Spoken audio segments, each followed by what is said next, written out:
நல்ல குணமுள்ள மனைவி அமைந்தால் குடும்பமே சொர்க்கமாக மாறும். நல்ல குணமுள்ள மனைவி அமைந்தால் பிள்ளைகளின் எதிர்காலம் அழகாக அமையும்.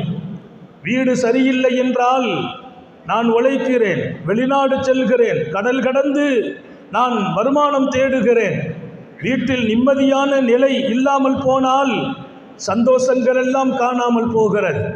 மனைவி அமைவதெல்லாம் இறைவன் பொறுத்தது என்று பெருமானார் ஸல்லல்லாஹு அலைஹி வஸல்லம் சொல்வது மாத்திரமல்ல, மனைவியை அல்லாஹ்வே தீர்மானித்து தருகிறான்.